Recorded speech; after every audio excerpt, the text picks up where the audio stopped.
Bonsoir, bienvenue pour l'inauguration de cette exposition déjà ouverte depuis, allez quoi, 3 semaines maintenant, intitulée Dessin, Luca Mété et Nilso.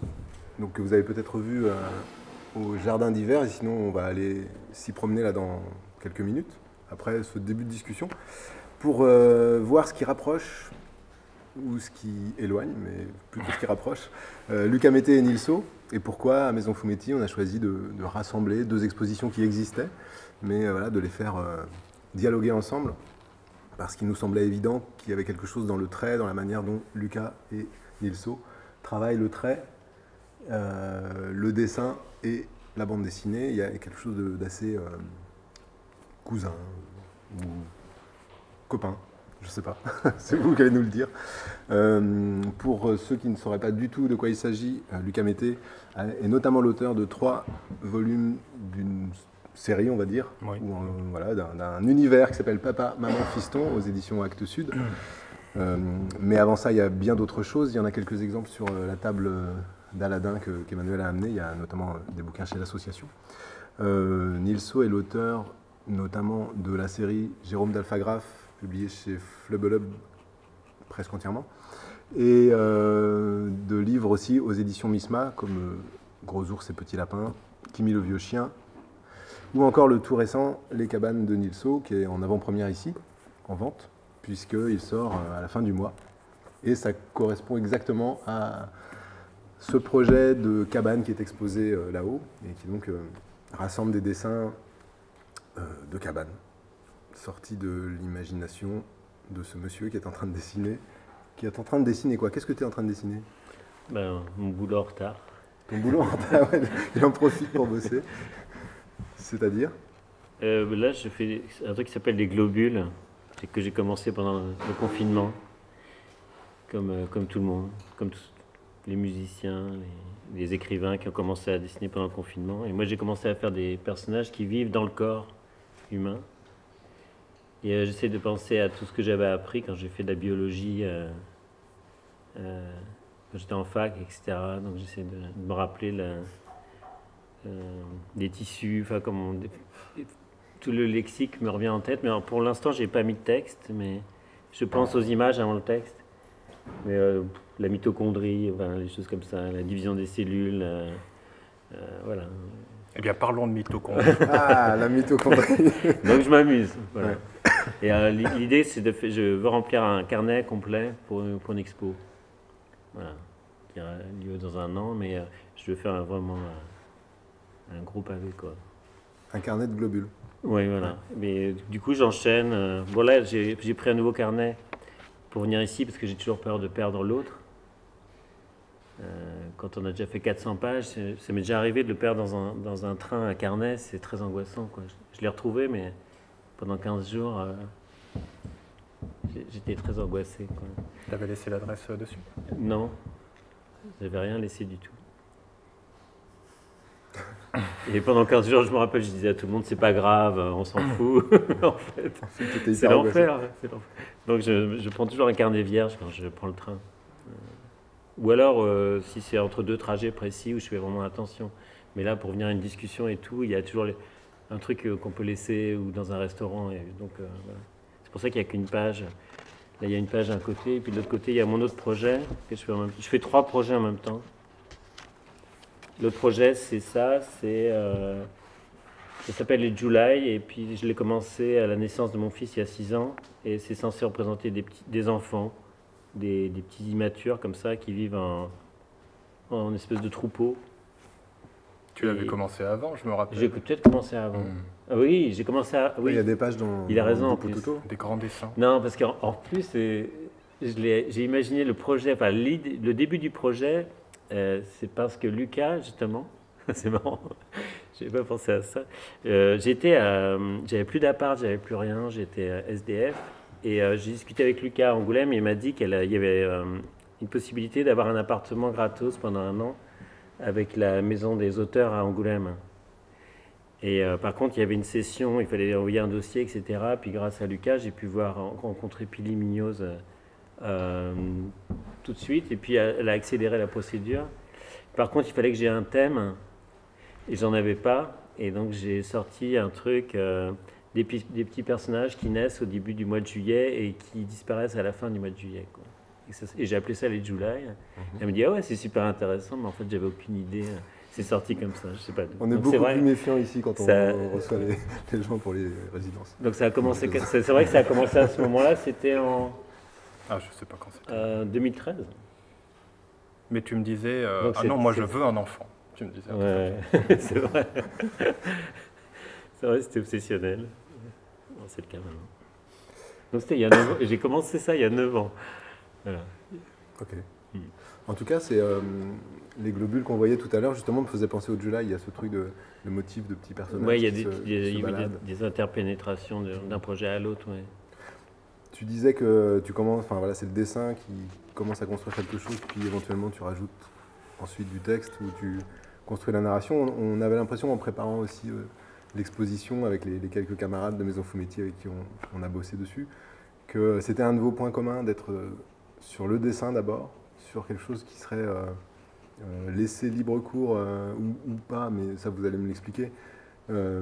Au dessin, au trait, et puis à partir de ce qui se passe, eh bien, la narration arrive, des séquences se forment. Alors je sais que pour en avoir beaucoup parlé avec toi, Nilso, que c'était le cas, notamment sur Jérôme d'Alphagraphe, où beaucoup de choses sont des séquences improvisées de dessin qui ensuite deviennent des moments de la narration du livre complet. Je ne sais pas, Lucas, pour toi, comment ça se passe, mais à la lecture de Papa, Maman, Fiston, on a ce sentiment. Ouais, le premier Papa, Maman, Fiston, il est fait comme ça, oui. Je pense que Nilso, c'est peut-être toujours comme ça, ou presque toujours comme ça. Le dessin d'abord. La matière. Le texte et le dessin, mais un texte que je garde pas, quoi. Moi, j'accumule de la matière pendant 3-4 ans. Mais j'écris n'importe quoi, en fait. Ce qui me vient. Et après, je réécris. Bah, c'est un peu fait comme ça le premier bouquin. Ouais, donc celui-ci. Oui, en fait, je dis le dessin d'abord, mais effectivement, il y a du texte qui vient aussi en même temps. Mais enfin, vraiment, le début, oui, c'est plutôt d'abord le dessin, le personnage, et puis suivant l'expression qu'a le personnage, enfin sa position physique, ou je sais pas, effectivement, il y a des bribes de texte qui viennent, et puis à force que des dessins s'accumulent comme ça finit par faire quelque chose, quoi. Des personnages qui apparaissent, et puis un petit univers qui apparaît, et puis une histoire, quoi, voilà. Mais c'est uniquement le premier bouquin. Les suivants ne sont pas tellement faits comme ça, en fin de compte. Non, je les ai écrits d'abord, les suivants. Ouais, ça dépend. Ils sont beaucoup plus construits. Oui, le deuxième en tout cas. Et le troisième, j'ai essayé de récupérer un côté plus aventureux, mais en les écrivant malgré tout, en introduisant de la couleur, ou des choses comme ça. Ouais. En fait, on a le sentiment, enfin, j'avais le sentiment en les lisant, que justement, voilà, le premier, comme tu dis, on voit que c'est un peu un univers en développement. Tu trouves tes personnages, tu trouves leur caractère, quelque chose s'installe. Et finalement, vu en plus le nombre de pages de chaque volume, on a le sentiment que tu t'es trouvé très bien dans cet univers et que ensuite, il n'était plus question d'inventer l'univers, mais plutôt d'inventer ce qu'on peut faire avec cet univers. Alors peut-être c'est décevant, parce qu'après, une fois que c'est installé, c'est installé. Mais oui, il y a un plaisir ensuite de récit, quoi, de personnages. Finalement, c'est la première fois que je fais vraiment que j'ai l'impression de faire vraiment des personnages, de m'intéresser vraiment à eux. Voilà, donc ça m'intéressait de continuer à les suivre. Finalement, il n'y a pas vraiment de raison, puisqu'on les aime, il n'y a pas vraiment de raison d'arrêter de s'intéresser à eux. Sauf pour passer à autre chose. Donc là, maintenant, je suis passé un peu à autre chose, mais oui, j'aurais plaisir à les retrouver à nouveau. Ouais, c'est pas exclu. Non. Non, l'éditeur a prétendu que c'était une trilogie, mais c'est parce qu'il n'avait pas envie d'en faire plus. J'irai les faire ailleurs, c'est pas grave. On a le sentiment, en effet, que tu as trouvé, avec ces personnages, je ne sais pas si c'est le cas d'ailleurs, à quel moment tu les as trouvés exactement, est-ce que ça a été un peu long ou une espèce d'évidence? C'est comme si ça t'avait permis de développer un langage qui était déjà à l'œuvre dans tes livres précédents, mais qui là prend vraiment corps justement avec ces oui, c'est le langage qui va avec eux, quoi. Après, pour d'autres, je suppose que ça ne sera pas forcément le même langage. Déjà, d'un livre à l'autre, c'est peut-être pas exactement le même langage. Ouais, je sais pas trop.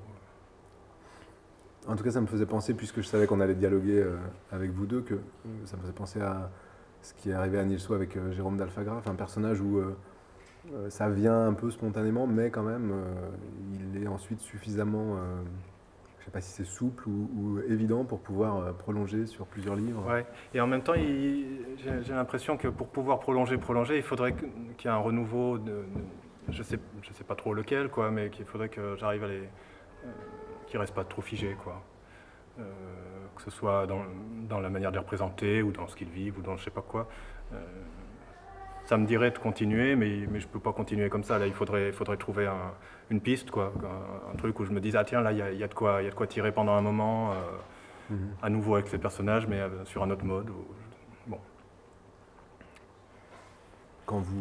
Alors c'est une question pour vous deux, quand vous commencez sur la page, il n'y a vraiment aucune intention? Est-ce que c'est complètement improvisé à partir du blanc de la page, où il y a quand même l'idée de tiens, j'ai envie de représenter ça, ou je pense à telle idée? Pour celui-là, ce qu'il y avait, c'est les personnages. Au bout d'un moment, les personnages sont là, donc je sais que je vais dessiner un de ces personnages-là, quoi.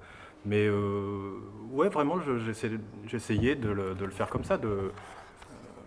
Enfin, parfois j'avais une idée qui me venait, alors je la dessinais tout de suite. Mais parfois, je sentais que c'était le moment de dessiner, donc oui, il faut se mettre devant la feuille et bon, sans intention, quoi. Essayer d'être attentif à ce qui se déroule. Voilà. Alors, mais bon, on dessine depuis longtemps, donc malgré tout, quoi qu'on fasse, moi je sais que quand je commence un dessin, je fais un personnage, je commence par le visage, je ne sais pas exactement, mais je commence un peu toujours par les mêmes endroits, quoi. Mais je ne sais pas quel personnage je vais dessiner, par exemple, ou je ne sais pas ce qu'il va faire. Ouais. Il y a des petites variations, on veut... Enfin, oui. Même si on veut dessiner un trait précis, finalement, il est toujours un petit peu à côté de là où on veut le mettre, et puis ça change. Si on est sur un visage, l'expression est modifiée, et si on fait attention à ça, on va être plus juste dans ce qu'on va faire au personnage, si on suit vraiment le trait qu'on a dessiné plutôt que l'intention qu'on avait, quoi, parce que sinon il y a un petit décalage, quoi. Donc ça vaut le coup de regarder vraiment ce qui se fait au moment et d'en tenir compte. Ouais. Nilso, tu peux peut-être... Ah, c'est très intéressant. Ouais. Ah, je fais comme toi. Je commence toujours Il n'a rien écouté, il fait ses dessins. Si. Quand je fais mes personnages, je commence toujours par le même endroit, sinon c'est raté. C'est quel endroit alors? Pour la bourrique, par exemple. C'est la tête? C'est toujours ça. Toujours, comme ça. Les oreilles d'abord? Oui, ensuite...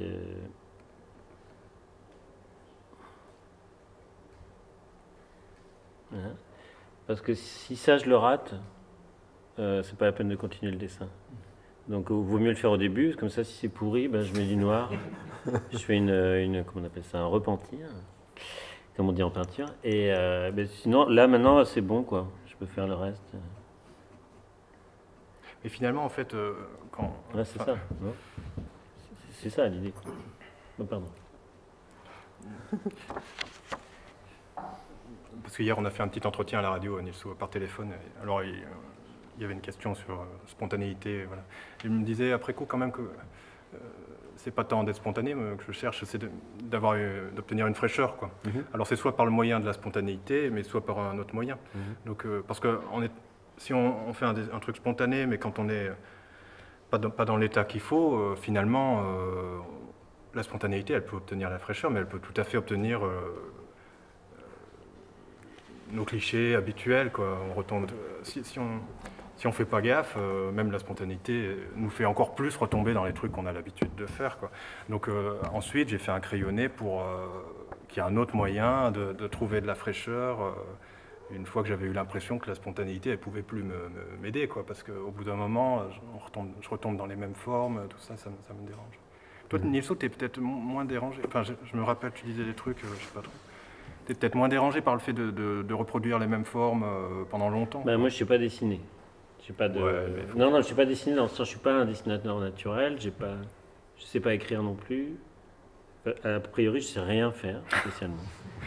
Et donc, ce que je fais, c'est que, par contre, je suis quelqu'un de sensible, c'est-à-dire que je fais marcher mes antennes, en gros. L'idée, c'est ça, c'est que j'essaye d'être à l'écoute, quoi. Et donc, je me fais confiance. Et j'accumule des tonnes de pages qui sont faites comme ça. Et après, je découpe dedans sur Photoshop et je rentre dans un autre moi qui est plus sérieux et qui construit à partir de choses faites de manière sensible. Parce que moi, ma qualité, je la trouve là, quoi. Alors, tu dirais que pendant des mois, tu dessines et vraiment, tu n'as pas d'idée sur ce que tu es en train de faire? Non. Et il y a toujours une cohérence qui arrive du fait de mettre un pas derrière l'autre et de vivre sa vie. Comme là, je fais un livre en même temps sur mon rapport avec mon fils, et en même temps, il s'interpénètre avec un autre récit, des petits personnages qui ne vivent qu'un mois, qui sont des éphémères, et de ma peur de mes peurs, en fait, de ma peur de disparaître, parce que j'ai eu mon enfant âgé, donc j'ai peur de disparaître avant qu'il soit... Pendant longtemps, j'avais peur qu'il ne me connaisse pas ou qu'il m'oublie.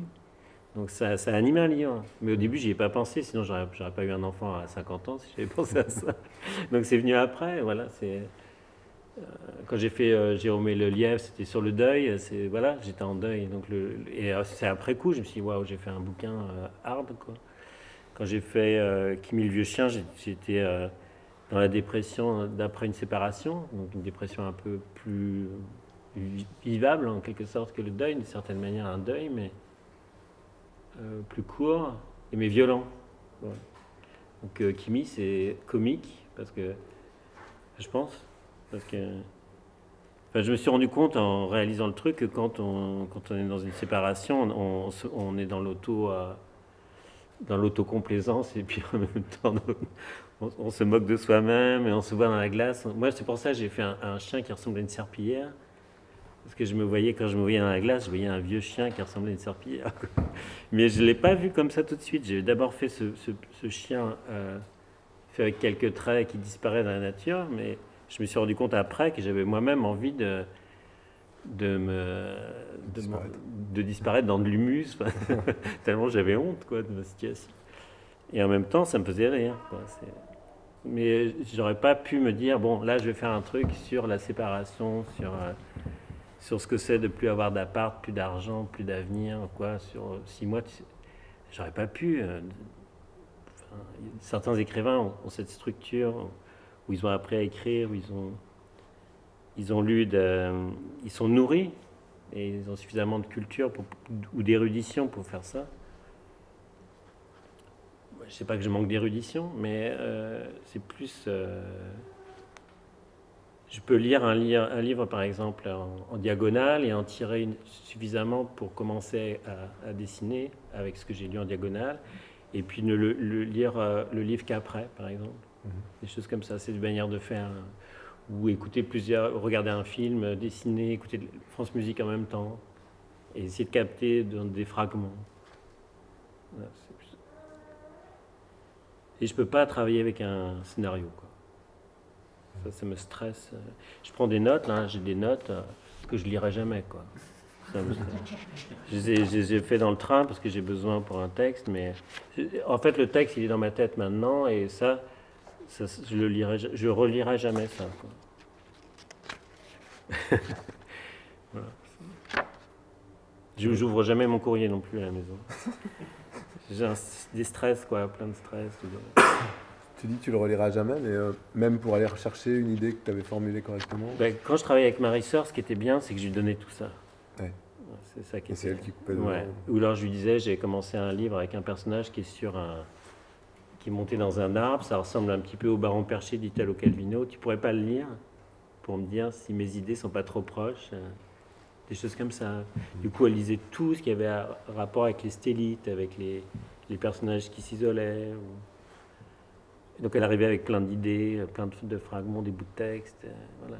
Et maintenant, je peux plus le faire, moi, parce que si je commence à faire ça, je vais être influencé, ou je sais pas. Mais je suis obligé d'écrire. Je pensais à ça tout à l'heure, c'est que la grosse différence entre nous deux, c'est que Lucas, il sait écrire. En tout cas, tu as le... Je sais pas quoi. Tu as comment on appelle ça J'aime bien écrire. Oui, tu sais, il a appris à écrire jeune, il le fait régulièrement. Donc non, mais ça, c'est pas vrai, mais... Même dans un lapin, tu avais fait quasiment que du texte et très peu de dessin. Non, mais ce courage-là, quoi, de publier du texte à soi, jeune, moi, je l'ai pas fait. J'ai pas fait ce travail-là. Mais moi, je le regrette. En tout cas, sur la méthode de travail, par exemple, entre ce que vient d'expliquer Nilso, de sa manière, par exemple, de se laisser traverser par la sensibilité, peut-être l'émotion, et en tout cas un certain nombre de choses artistiques autour, littéraires, films, etc. Est-ce que toi, c'est quelque chose qui te parle et une manière de fonctionner aussi, ou pas du tout, et tu as besoin de... Sur la sensibilité, se laisser vraiment porter, quoi. Peut-être que tu le fais plus que moi, finalement. J'ai l'impression de pas trop savoir où je vais, mais quand j'entends Nilso, je me dis, bon, finalement, je sais peut-être un peu où je vais, quoi. Ouais. Des films, j'en vois presque pas. C'est plutôt des choses, des souvenirs de lecture un peu anciennes, plutôt. Mais... non, je sais pas d'où ça vient. Je pense que tu es beaucoup plus structuré que moi. Par exemple, quand j'étais à Angoulême, donc du coup, ça a marché le plan. Je suis resté à la maison des auteurs pendant 1 an. Et, Gratos. Gratos. J'ai pu me reconstruire du coup, parce que j'avais rien, tant mieux. Et Lucas, il est monté dans mon atelier à un moment où tu penses que tu dessinais pas beaucoup. Je dessinais pas à ce moment-là. Et j'avais mon projet de Roseau ces petits lapins, donc j'avais 150 pages. Et la maison des auteurs d'Angoulême, donc c'est des grands bureaux en inox pas pratiques du tout, et avec des grands plans c'est enregistré en métal avec des aimants pour mettre les trucs. Et moi, en fait, j'arrivais avec mes planches le matin et j'en partais avec le soir. Je m'étais pratiquement pas installé, donc on pouvait commencer à aligner les dessins. Il y avait de la place, quoi. Les ateliers sont très grands. Donc j'ai commencé à le faire, et puis après Lucas m'a dit, ça te dérange pas que je le fasse? Et tu l'as fait. De quoi? De mettre les planches sur les... Ouais, il a mis. Avec Tu des aimants. tu te rappelles pas? Si, ouais. Il les a mis dans un sens. Et moi j'ai scanné, et ça m'a fait la structure de mon bouquin, quoi. Ouais, non. J'ai gagné 6 mois, je pense. Non, mais moi j'ouvre mon courrier. Hein, Parce qu'il était là, lui, il prenait les planches, il disait bah non, ça va avec ça, et tout. Ah ouais, ça. Mais c'est que j'aime bien me mêler du travail des autres, même si je sais qu'il faut pas le faire. Je trouve qu'il faut moi, je t'invite à venir à la maison quand tu veux. Mais c'est un travail éditorial finalement. Et il l'a fait avec Golo. J'aime bien un peu le côté éditeur, mais vraiment très amateur. Ouais. Mais enfin, toujours j'y vais un petit peu et puis je me dis non, faut pas y aller, alors je recule. La revue Tchouk Tchouk par exemple, il y a de ça. Oui, mais elle est arrêtée. Je crois qu'il y a un numéro quelque part, là, j'aurais dû en prendre un, mais vous pourrez fouiner, je pense qu'il y en a un je pense qu'il y en a un à l'entrée. Oui, c'est une petite revue. C'est une revue collective, donc, mais tu es quand même à l'œuvre sur. Oui, de temps en temps, j'ai envie de faire un peu l'éditeur, mais jamais jusqu'au bout. C'est-à-dire, je fais une revue, j'essaie de la faire vraiment hyper bien, comme si elle allait être publiée à 2000 exemplaires, alors qu'en fait, elle va être publiée à 50 exemplaires et que ça vaut pas le coup, quoi. Donc à la fin, je suis crevé, ça vaut pas le coup, et puis j'arrête la revue au bout de quelques numéros, quoi. Voilà, en général, ça se passe comme ça, quoi. Mais j'aime bien... non, mais là, j'ai plus envie de dessiner, de faire mes bouquins, tout ça. Mais j'ai plusieurs fois été tenté, où je donnais des coups de main à des amis éditeurs. Tu étais très proche d'Ego Comics. Ouais. Sur les quelques dernières années de la structure. Oui, ça m'intéressait. Parfois, je m'intéressais à faire la couverture d'un livre dont j'aimais pas le contenu, quoi. Alors non, mais on peut s'intéresser à tout, quoi, comme ça, mais c'est un peu vain, quoi. Enfin, c'est un peu. Je parle pas d'Ego Comics, je parle en général. Ouais, j'ai un petit côté comme ça, quoi. Je suis retombé sur un catalogue de Futuropolis l'autre jour. Ça m'a passionné de regarder ça. Je me dis, mais non, mais c'est pas possible de perdre son temps à regarder des catalogues, quoi. Bon, voilà. Mais si ça peut faire gagner 6 mois à un copain, c'est bien. Mais pas que moi, parce qu'il y avait Golo qui était à l'autre bout de l'atelier. Et Golo, il savait pas scanner. Il arrivait d'Égypte. Il était dans le même état que moi quand je suis arrivé à la maison des auteurs. C'est un peu le radeau de la Méduse, la maison des auteurs. Les gens arrivent dans un état lamentable. Et toi, tu as commencé, pas tous. Non, il y en a un qui arrive jeune, qui sort de la maison qui sort de l'école. Il y en a qui arrive vieux.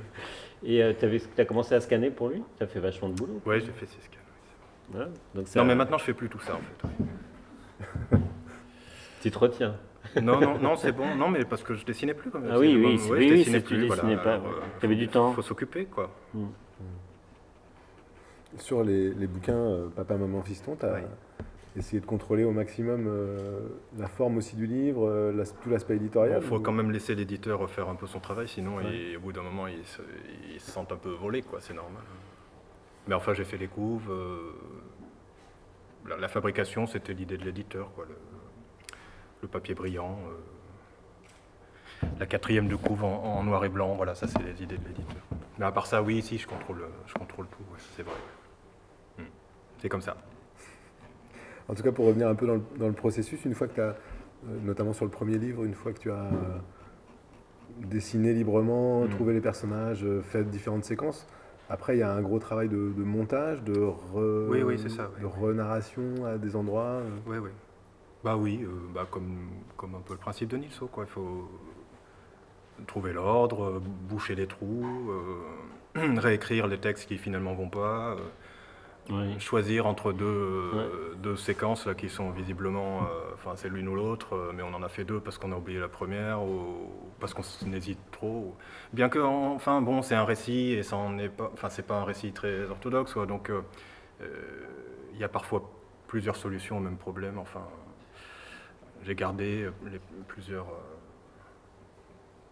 Le papa de l'histoire, il meurt puis il ressuscite sans arrêt, mais c'est que aussi, enfin, une des raisons, c'est qu'au début, je voulais juste le dessiner en train de tomber. Enfin, et j'ai fait plusieurs dessins, et puis il y en a plusieurs qui me paraissaient intéressants, enfin qui m'intéressaient. Alors finalement, je me suis dit, mais en fin de compte, il a qu'à mourir plusieurs fois, comme ça, je garde tous les dessins.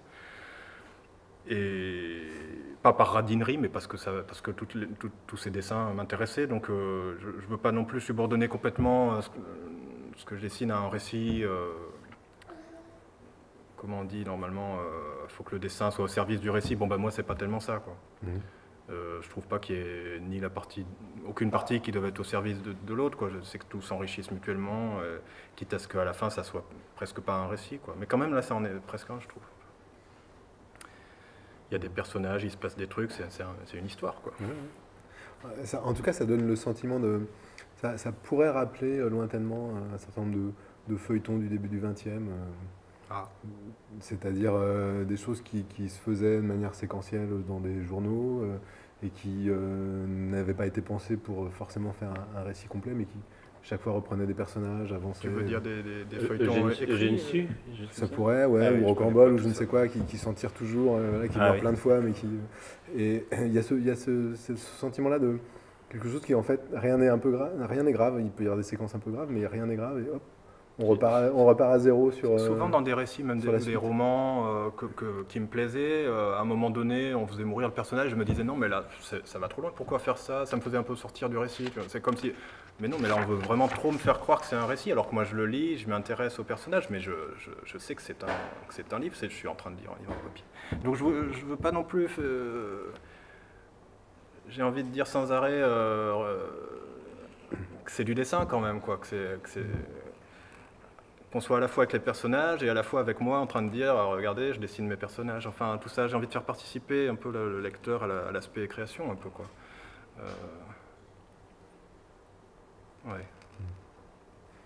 Et quand je disais que tu avais un peu peut-être contrôlé les livres, c'était dans le sens du contenu, parce que Nilsson, comme il le disait, lui... Le contenu, oui. Il lâche complètement. Par exemple, les cabanes de Nilsson, là, qui vient de sortir, t'as donné... plein de dessins au MISMA et puis débrouillez-vous, faites un livre avec si vous voulez, quoi. C'était un peu ça. Non, j'avais tout structuré à ma façon et ils ont tout refait à la... Mais a priori, j'aimais autant qu'ils le fassent eux. Mais au début, ils voulaient pas. Ils pensaient pas faire ce livre. Donc je l'avais structuré en espérant ils allaient mordre à l'hameçon. Qu'ils allaient se dire on peut faire mieux, et ça a marché. C'est de la manipulation en fait. Une sorte de manipulation. En fait, ils m'appellent tonton, une espèce de rapport de famille. Pour eux, je suis le vieux tonton. Ah oui. Et, Ils te prennent et pour un eux, mec c'est un des peu sales gâteux, gamins. puis toi t'en profites. Moi, je les prends un peu comme des sales gamins, et c'est un rapport qui marche bien. Il n'y a pas de tension, chacun joue son rôle à fond. C'est des neveux, quoi. Mais vraiment, Ouais. hein. Non, moi je donne Tu quand c'est pourrais- terminé, ouais. et puis Tu pourrais pas lâcher comme ça. Ben, pas trop, non. J'ai- Tu vois, si nous-mêmes on essaie de faire un truc pas contrôlé, tu vois, pas, comment dire, pas, c'est pas pour qu'il y ait un autre gars qui contrôle à ta place, tu vois, il faut que ça reste incontrôlé, quoi. Enfin, voilà, donc généralement j'attends que ce soit terminé avant de donner, et puis après, une fois que c'est terminé, je veux bien qu'on me fasse des retours. Je peux éventuellement, pourquoi pas, discuter de modifications et en faire 2, 3, quoi. Mais pas en cours de travail, parce que là, je trouve que tant que le livre n'est pas fini, il n'y a personne qui peut savoir ce qui va être, ce qui doit être. Moi-même, je ne le sais pas tellement, je le sens, mais je peux pas l'expliquer. Donc, c'est pas quelqu'un d'autre qui va pouvoir me guider, quoi. Je crois pas. Enfin, je crois qu'il faut rester quand même assez seul dans la création, ça me semble être important. Je suis complètement d'accord. Je veux pareil. C'est juste pour les cabanes où c'était une compilation de Oui, c'est une dessins. compilation de dessins. Mais c'est pas pareil. pour mes récits, non. J'aime pas que les gens. C'est vrai, hein, c'est tout ce qu'il a dit. Il y a des éditeurs qui se mêlent vraiment beaucoup Ouais, c'est du une travail de création. Pour moi, c'est une catastrophe. Ah oui, c'est une catastrophe. C'est n'importe quoi. Ça va pas du tout, quoi. Non. Il y a une frustration un peu. Non, l'éditeur, il doit certains faire, éditeurs, de pas être créateur. Tu vois, ils veulent, mais ben non, en fait, c'est pas ça, quoi. C'est pas possible, quoi. En même temps, vous avez tous les deux bossé avec des éditeurs qui étaient aussi auteurs. Oui, mais qui foutent la paix à fond. Enfin, Ah je ouais. sais pas. Ah, les Misma, ils foutent la paix. Non, la seule chose qu'ils font, c'est rassurer.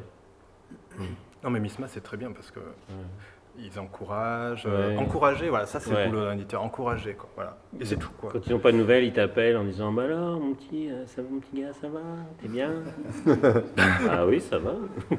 Non, on avait peur, on n'a pas de nouvelles de toi. et tout. C'est super mignon. Même sur les stands, ça va? Tu es sûr que tu veux dédicacer? Bah oui, je suis là. Non, mais si tu as envie d'aller faire un. Ben voilà, des trucs comme ça où il n'y a pas la pression, il n'y a pas la. On fait le boulot, on fait exactement la même chose que les autres éditeurs, mais il n'y a pas la pression, il n'y a pas la. Il y a une mise en confiance. Par contre, pour les couvertures, l'impression, les choix, etc., c'est bien qu'ils le fassent. Ça, c'est leur boulot. Le nombre d'exemplaires, quel est le diffuseur, comment c'est mis en place, les dates de sortie. Moi, ça ne m'intéresse pas du tout. Je me mets pas. Ah oui, non. Moi, c'est juste la structure. Il y a des livres, j'ai mis 6 ans à faire. Il n'y a jamais eu un moment, il faut le sortir à telle date ou quoi. Je les ai terminés 2 ans après la date du départ. Voilà. C'est beaucoup mieux comme ça. Hein. Toi, tu termines les bouquins avant de les. Ah oui, oui, je termine, oui. Kimi, par exemple, j'aurais montré une version et la version d'après, c'était la 11e. J'avais fait 11 versions. Donc ils m'ont dit waouh, c'est vachement différent de la première. Mais en fait, ils m'avaient rien dit. Le simple fait que je sache qu'ils sont en train de lire le livre, la première version, je voyais ce qui collait pas, quoi. J'avais pas besoin, ils n'avaient pas besoin qu'ils me fassent une fiche avec telle page, c'est mou. J'avais lu ça dans une interview de Bretéchi il y a très longtemps. Elle disait ça. Imaginez-vous que les gens lisent votre livre et vous savez si ça tient ou pas. Il y a une espèce de magie, de système Oui, peut-être. Ouais. qu'on a dans les conversations, quand on rencontre quelqu'un, etc. Il y a une espèce d'effet. Enfin, je ne sais pas comment ça fonctionne réellement, mais ça fonctionne. Ça veut dire qu'il faudrait penser à une lectrice ou un lecteur type au moment où on pense à la structure du bouquin. Sortir de la posture du récit en train de se structurer pour passer du côté du spectateur, simplement. Ce que font les metteurs en scène, par exemple. Ou les comédiens qui sont à la fois dans le film et qui sont metteurs en scène. Il suffit de changer, de se déplacer dans l'espace, et ça suffit. Le cerveau change de...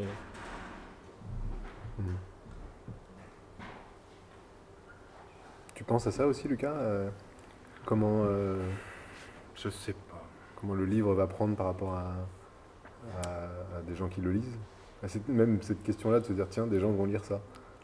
Oui, bah des fois ça fait peur. Ça fait peur, souvent, oui. c'est la grosse trouille avant que le bouquin sorte. C'est la grosse trouille. Bah, je le fais lire à une ou deux personnes qui sont ma compagne et Boris. Et puis c'est tout, quoi. Je leur fais confiance sur ce qu'ils me disent. Bah, j'écoute pas toujours leurs remarques, mais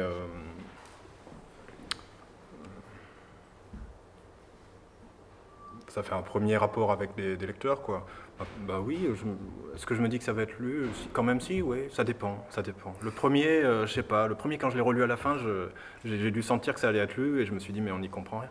Mais en même temps, il y a des gens qui l'ont lu et qui ont apparemment compris des choses, donc finalement j'avais un peu tort aussi. Mais oui, je vois ce que tu veux dire, enfin de se dire ça va être lu, effectivement tout de suite on change un petit peu là de... Il n'y a pas besoin de s'imaginer une personne en particulier, non, c'est pas ça, quoi. Ni une moyenne de lecteurs, c'est pas ça, quoi. De toute façon, moi je me dis toujours, mon lecteur c'est celui à qui ça va plaire, voilà, c'est ça. Les autres lecteurs, c'est juste qu'il n'est pas fait pour eux le bouquin, voilà, c'est tout. Alors après, il peut y avoir peut-être que les lecteurs pour qui c'est fait, ils vont tous trouver que quand même, à telle page, c'est un peu pourri ou qu'on ne comprend pas. Donc là, ils auront peut-être raison, quoi. Mais en gros, c'est le livre qui choisit son lecteur, c'est pas... Je vais revenir sur une chose que tu as dit tout à l'heure, c'est d'ailleurs toi, Nilso, qui l'a dit, c'est qu'il y a eu une période où tu ne dessinais plus, tu dessinais pas, pendant le moment où Nilso était en résidence. Ça veut dire que tu n'as pas... je sais que Nilso dessine tous les jours, enfin je crois, je me trompe pas. T'as pas ce rapport-là au dessin de devoir absolument tous les jours devoir, tu sens que tu dois te dessiner ou c'est que tu as envie de dessiner tous les jours? Non, par exemple, je dessine jamais le week-end et puis en fait, si. Dans mon programme, je suis censé arrêter de dessiner le week-end. Quand le week-end est terminé, j'ai réussi à faire des trucs. Moi, ça me va très bien si quelqu'un, par envie de dessiner, dessine tous les jours, il est dans une dynamique de création au quotidien, je trouve ça très bien, quoi. Parce que l'idée que j'aimais pas, c'était de me mettre une contrainte, de me forcer à dessiner tous les jours si j'avais rien à faire, donc ça me plaisait pas, quoi. Et oui, pendant un moment, je dessinais plus, ou quasiment, quoi. Ou très peu, quoi, disons. Ouais, je sais pas, quelques jours par an, quoi. Mais parce que c'était pas satisfaisant, parce que j'arrivais pas, je sais pas, je savais pas quoi faire de mon dessin, quoi. Je savais pas dans quoi investir mon dessin. Ouais. J'avais l'impression d'aimer dessiner, mais je savais pas quoi représenter, quoi. C'est une question toute con, mais si on n'a pas un fil sur lequel tirer, on peut rien faire, quoi. Et je voulais pas faire pour faire, et donc voilà.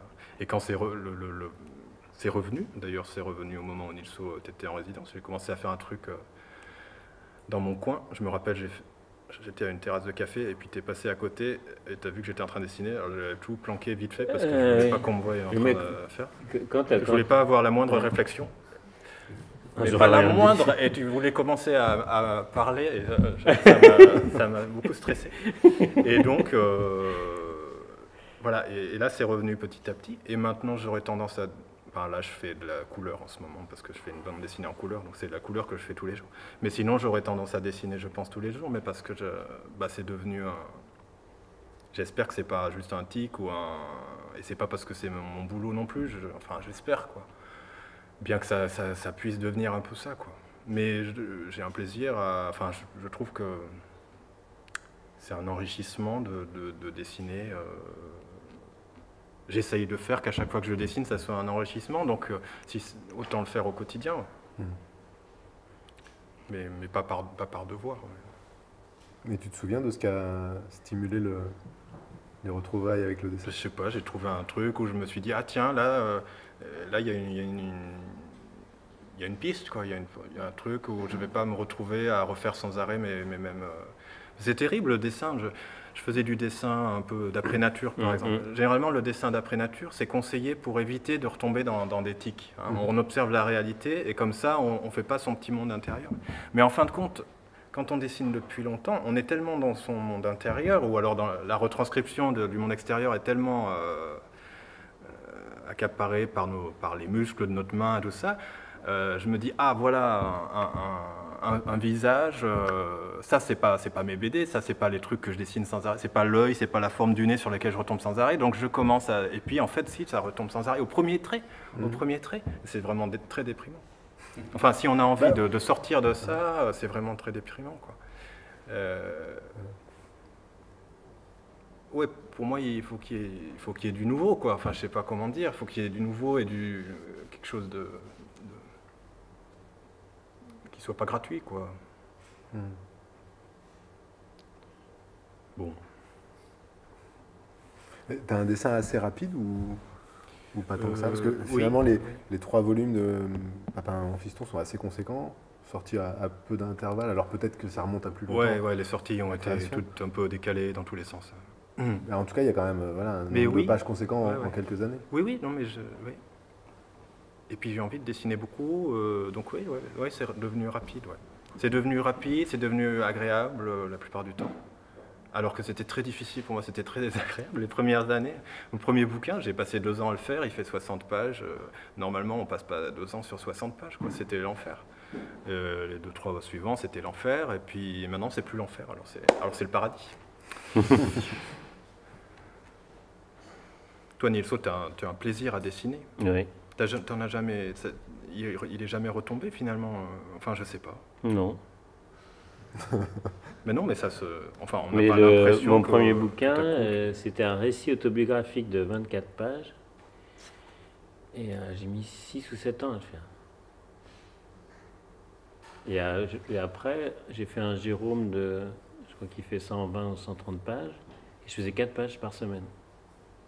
Et j'ai publié quasiment sans retouche. Donc c'est vrai qu'il y a ça, il y a une espèce de pudeur, il y a un truc bizarre qu'il faut dépasser. Mais c'est valable dans tous les apprentissages, en fait. Dans tous les apprentissages. Là, j'apprends une langue étrangère, mais c'est pareil.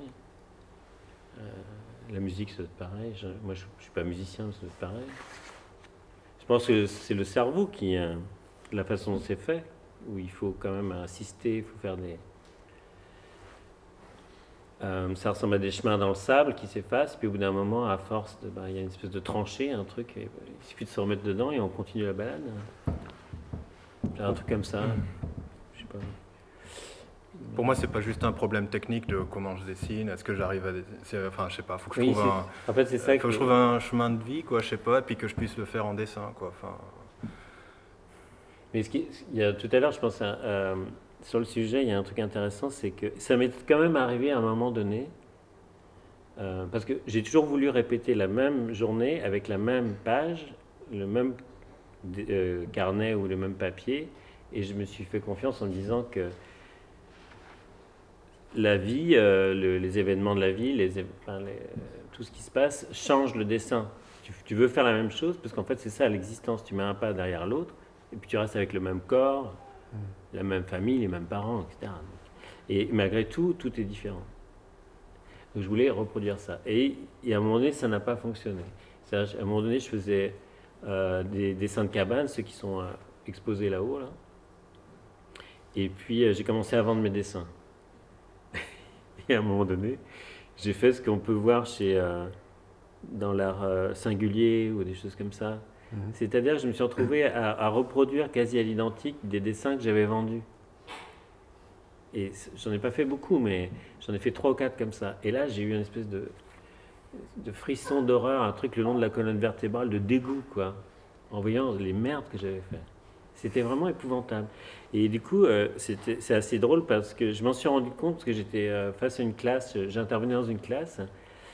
Et il y a un moment donné des petits CE2 ou des CM1, des jeunes, quoi. Et ils m'ont dit, vous ratez jamais des dessins. Et j'avais mes 3 ou 4 merdes qui étaient dans mon... Et donc je les ai sortis, je dis, si, j'ai fait ça, c'est raté. Ils m'ont dit, mais nous on les veut bien. Et je dis, non, je vais quand même pas vous les donner. Donc je les ai ramenés à la maison et je les ai retravaillés et j'ai repris le truc. Et ça, j'ai réembrayé sur... J'ai noirci en fait à mort pour cacher les défauts et puis j'ai rembrayé et je ne suis pas retombé dans ça. Donc maintenant je sens que ça peut arriver, ce que tu as eu là. Moi j'ai eu le sentiment que quand tu t'étais bloqué, c'était à un moment donné où tu avais écrit beaucoup aussi. Ouais, mais après j'ai arrêté de c'est pas dessiner, ça mais ensuite j'ai fait que écrire pendant des années. Donc Ouais, c'est ça, il y avait non, ça. mais, non, enfin, moi, j'avais envie d'écrire. Je crois. Non, mais j'avais participé aussi à la revue Lapin, là, et au bout d'un moment, je me suis dit, mais pourquoi je participe à ça? C'est vraiment juste pour publier, quoi. Pour pas qu'on m'oublie, ou je sais pas quoi, pour être avec la bande des autres, là, pour pas avoir l'air trop ringard, quoi. Et ça, quand je me suis rendu compte de ça, je me suis dit, ah ouais, non, mais bon. Et j'étais content d'arrêter, du coup. Mais ça correspondait au moment où tu as fait ces fameuses pages où il y a vachement de texte, Oui, oui. que j'adore, moi, mais que t'aimes plus, manifestement. Bah, enfin, ça a duré des années, l'écriture, donc c'est à la fois ou bien l'écriture ou bien le temps qui passe, on sait pas trop, quoi. Puis après, ça s'est transformé en poème un peu, quoi, et puis je sais plus dans quel ordre ça s'est fait, et puis le goût du dessin m'est revenu. Mais je me disais, bon, ben, dans 10 ans, je recommencerai à dessiner, j'aurais tout oublié, toute ma technique mauvaise, là, et puis voilà, de la fraîcheur, ça y est, j'aurai de la fraîcheur dans 10 ans. Quoi. Et finalement, ça n'a pas duré si longtemps non plus. Mais peut-être parce que je suis moins regardant aussi, je sais pas quoi. C'est plus cru aussi ce que tu fais. Mais c'est très Il y a différent. des langues, de la bave, des bisous, et je te prends et je te balance. C'est très différent. T'avais un moment dit que tu faisais un truc qui s'appelait Les Mignons, et puis tu passais à un truc avec Mon Mignon, ouais. Et puis tu passais à un truc avec des... Je me soucie pas d'être cohérent. Vu que j'aime pas mes premiers travaux, tu vois, si j'avais essayé d'être cohérent, ça veut dire que j'aurais continué à faire des trucs que j'aime pas toute ma vie, quoi. Donc vaut mieux pas être cohérent, quoi. Mais Mon Mignon, c'est vachement bien. Et puis on peut pas être incohérent vraiment, en fin de compte, si on fait juste ce qu'on a l'impression de devoir faire, et ben, il y aura une cohérence, mais on peut pas préjuger de ce qu'elle va être ou de à quoi elle doit ressembler, quoi. La cohérence, elle sera à la fin, on verra qu'il y a une cohérence, même entre la bave de je sais pas quoi et Mon Mignon ou je sais pas quoi, et puis on s'en fout si c'est pas cohérent, c'est pas grave. J'essaie pas de faire le plus grand écart possible, mais je veux bien le faire, quoi. Ça m'intéresse. Mais il faut le sentir quand même. J'essaie pas de faire un truc qui a 3 km, enfin à des millions de kilomètres de moi non plus, quoi. Mais peut-être que la cohérence, c'est pas vous qui pouvez la définir, c'est plutôt aux autres. Oui, il n'y a pas besoin de la définir en fait, sauf en interview, on pose la question, alors tu es obligé d'essayer de dire qu'il y a une cohérence et que c'est ceci ou cela, quoi. Mais en fait, c'est pas, c'est au jour le jour où il faut faire ce que tu sens et c'est tout, quoi. Voilà. Et tu disais ne pas aimer tes premiers travaux. Bah, les plus récents, tu parviens à les relire, à trouver du plaisir aussi non, je les relis pas, mais en fait, j'ai eu quelques lecteurs, ils m'ont dit que c'était bien, alors je veux bien les croire, moi. Faut toujours les croire. C'est plus facile, quoi, de supporter ces bouquins quand il y a des gens qui t'ont dit que c'est bien, que quand il y a... Enfin bon, il faut une certaine quantité de personnes, il en faut 15 et non pas 5, sinon ça marche pas, ou je sais pas quoi. Et pas que des gens que tu connais. Pas que des gens qu'on connaît, ou peut-être que je les supporte mieux, puis ça dépend des jours. Bah oui, les livres anciens c'est difficile quand même, mais bon, c'est comme c'est difficile de se rappeler comment on était à 20 ans, quoi. Voilà, c'est la même chose, quoi. Quand on se supporte pas très bien soi-même, on va pas très bien supporter ses bouquins non plus. Si on s'est mis dedans bien comme il faut, comme peut-être on doit le faire quand on fait un livre, voilà, c'est logique, c'est logique. Mais je désespère pas de pouvoir me supporter. Ça a l'air d'aller. T'as fait combien de pages, Nilso, là, alors 1,5. Ça va? Une ligne? Ouais, 1,5. 1,5. Ouais, c'est pas mal. J'en ai fait une autre dans le train. Je vais pouvoir me coucher ce soir en me disant que j'ai fait quelque chose. Alors vous pouvez proposer du texte et puis Nilso l'écrira dans les cases. Si ça parle du corps. Du corps, ok. Du sang. Nous avons une question.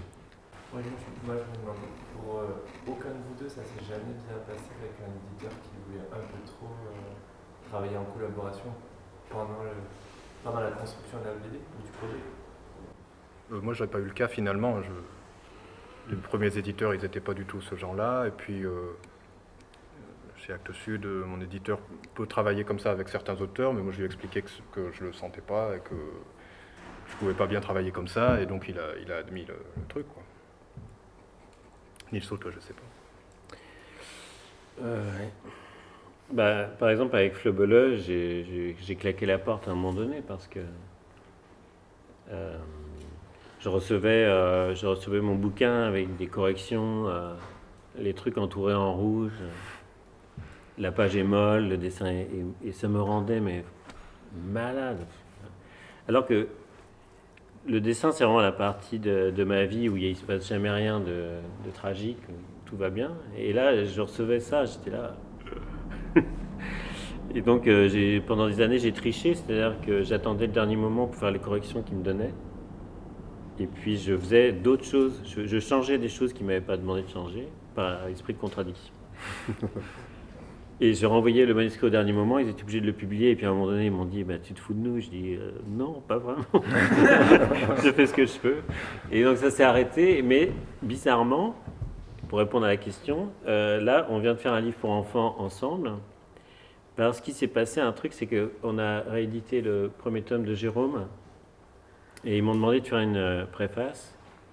Et là, on a fait des allers-retours avec le texte, et j'ai trouvé que c'était mieux après les corrections.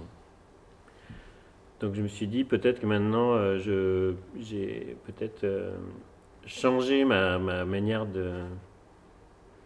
j'ai beaucoup plus de confiance en moi, et donc je peux me dire que je peux recréer un environnement où je peux être sensible, même dans une contrainte. Et donc j'ai essayé sur le livre pour enfants, et ça marche. Donc je pense que c'est plus une question de je pense que ceux qui arrivent à travailler avec des éditeurs et à modifier, enfin, ceux qui sont à la fois des grands illustrateurs et des grands auteurs et qui ont travaillé avec des éditeurs, des gens comme Franquin ou quoi, ou qui ont eu des contraintes, etc., c'est des colosses, quoi. Ils ont toutes les qualités, et là on peut le faire. Mais si on n'est pas un colosse, ben, on fait ce qu'on peut. Et si l'éditeur te téléphone pour faire une petite remarque et que ta vie s'effondre, bah, vaut mieux pas... Surtout que je suis d'accord complètement avec toi, c'est que si on laisse quelqu'un faire ce qu'il a à faire, généralement c'est bien. Et souvent, je pense que les directeurs artistiques font des remarques, mais ils se forcent un peu, parce qu'en fait, ce qu'ils voient, c'est...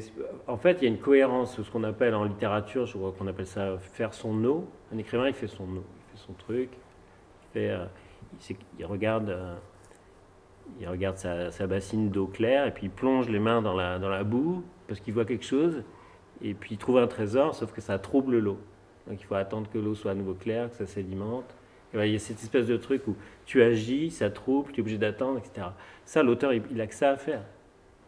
L'éditeur, il arrive avec ses gros sabots, et puis il voit un truc dans lequel il y a des aspérités où il pourrait prendre. Mais nous aussi, on les voit, mais on ne va pas tout refaire. On ne va pas tout reprendre. On se dit que bon an, mal an, ça ressemble à notre vie. C'est une espèce de carnet de vie, carnet de bord, avec les côtés bons et les côtés mauvais. Ça ne sert à rien de vouloir lisser après coup. C'est relativement facile de faire ça. Ce n'est pas forcément utile. Après, si c'est vraiment pour faire un livre, par exemple, pour apprendre à lire à un enfant, moi, je trouve que c'est tout le contraire. Il faut essayer de faire quelque chose de rond, dans lequel l'enfant va rentrer, etc.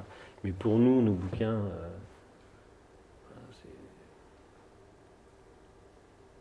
ça ne peut pas bien se passer si l'éditeur... Enfin, souvent, les problèmes des éditeurs aussi, c'est qu'il peut y avoir des éditeurs-auteurs. Ils veulent être auteurs à travers le travail d'un autre. Un peu ce que tu disais tout à l'heure du syndrome de... Tu vois que tu pourrais agir et comme un patachon, tu agis, quoi. C'est un peu ça. Mais c'est pas très raisonnable. Et j'aurais pu travailler avec Actes Sud, mais au dernier moment, je me suis toujours dit non, parce que j'ai toujours eu peur Ou alors j'ai eu peur aussi à un moment donné d'être trop gentil, de laisser les gens se mêler de mon boulot, mais après c'est pire parce que je peux pas...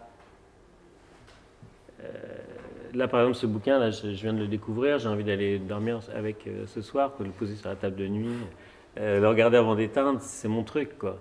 Si c'est fait par quelqu'un d'autre, ça va pas m'intéresser. Donc ça va perdre de son sel. Qu'est-ce que t'en penses? Non, mais je sais pas pourquoi les auteurs, il y a tant d'auteurs à se laisser faire comme ça. C'est une question que je me suis toujours posée. Certains, je pense, savent le faire. Certains sont capables d'entendre et ça améliore voilà. Mais pas tant que ça. J'imagine que ça dépend du projet du livre, en fait. Ouais.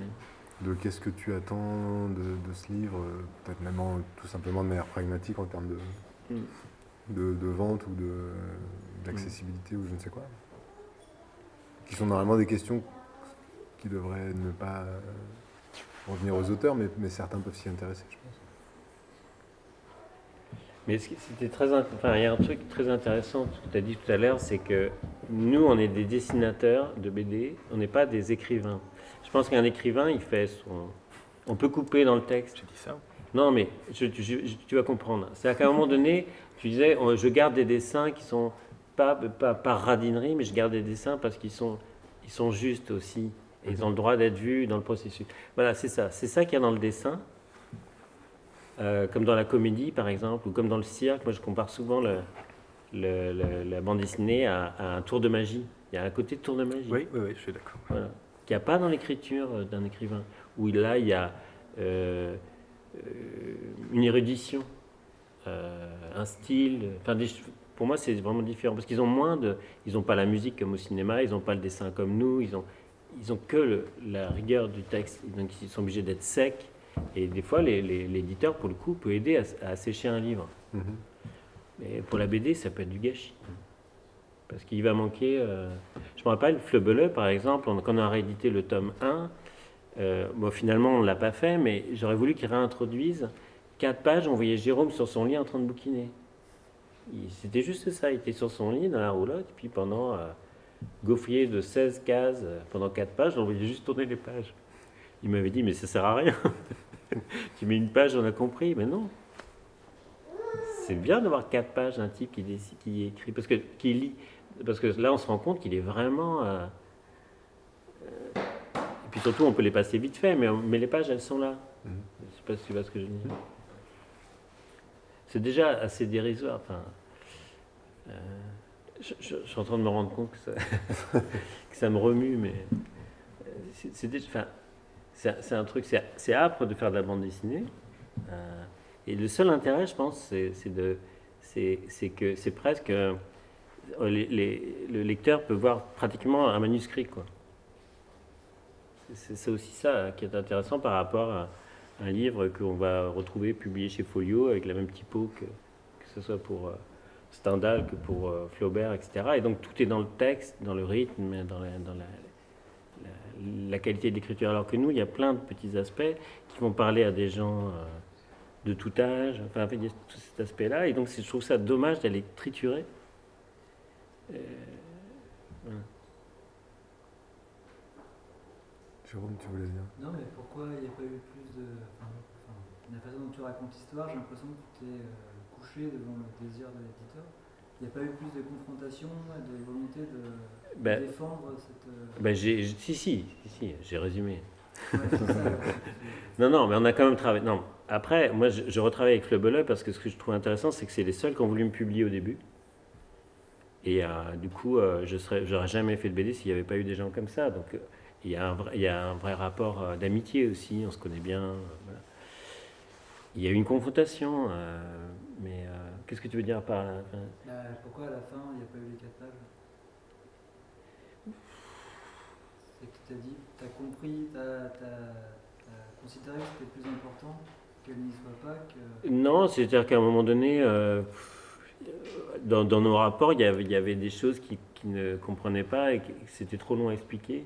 Ou peut-être que je n'avais pas les mots à ce moment-là, je les ai maintenant. Mais après, je ne le regrette pas tant que ça. Je prends cet exemple-là parce qu'il est manifeste, quoi. Parce qu'effectivement, comme tu le disais, ça a un côté aussi un peu... ça peut être une pause aussi de mettre 10 pages avec un type qui lit sur son lit. Donc, on peut comprendre qu'on a envie de couper là-dedans. Mais justement... cet exemple-là, je sais pas, je me suis couché. C'est peut-être pour ça, c'est peut-être que ma mentalité, ou peut-être que j'ai peur de me coucher peut-être trop facilement. Hein. Donc je préfère carrément travailler avec MISMA maintenant, où je sais que de toute façon il n'y a pas ce genre de rapport, parce que du coup ça risque pas de m'arriver. Ils vont faire une remarque sur le fait que par exemple il y a un manque de cohérence sur... quand on a republié My Hero Movie, ils m'ont dit bon, il y a des toits qui ressemblent à la Bretagne, d'autres qui ressemblent à la Vendée. Le problème c'est qu'on est en Vendée. Voilà, donc j'ai modifié un peu des trucs comme ça. Ils m'ont pas dit... là, il y a 5 pages de dialogue, c'est lourd. Non, mais les remarques d'un éditeur, on peut les entendre, et puis elles peuvent être bonnes. Oui, ça peut correspondre à un oubli ou à un truc qu'on n'avait pas vu. Oui. Dans ce cas, pourquoi pas en tenir compte. Mais un éditeur, c'est un lecteur. C'est un lecteur, c'est pas un Superman lecteur. C'est un gars, il lit des bouquins toute la journée, il est crevé, il les lit peut-être plus mal qu'un autre lecteur. Donc, voilà, on peut en tenir compte comme n'importe qui. Ouais, c'est ton premier lecteur, toi, tu le fais lire à d'autres gens avant ou... Non. Et c'est vrai que le premier retour de lecture, les premiers, ils sont hyper... On est comme ça, on attend. Si ça prend 3 semaines, on passe 3 mauvaises semaines. Si ça prend 3 mois... donc c'est important. C'est vrai qu'on est un peu sensible, quoi. Enfin, on est un peu... bon. Mais toi, tu travailles tout seul aussi? Ou tu travailles toujours à 2? Toujours à 2, ouais. Parce que c'est ça, ça change beaucoup aussi. Par exemple, il y a aussi le fait que mon éditeur, MISMA, même si je travaille aussi avec Flobel, donc j'ai 2 éditeurs. Il faut que j'arrête de dire que j'en ai qu'un, j'en ai 2 à nous. Mais les MISMA, c'est des jumeaux. Donc le fait qu'ils soient à 2, souvent quand ils me parlent, je sais qu'il y a déjà eu une... Puis MISMA propose toujours des modifications, n'est-ce pas? Mais jamais n'impose, non? Oui. Mais aussi, on a plus confiance. Enfin, c'est vrai, c'est 2 cerveaux qui sont en cohérence. C'est pas mal. C'est pour ça que moi aussi, j'ai travaillé en duo à un moment donné avec Marie Sor, pour ça.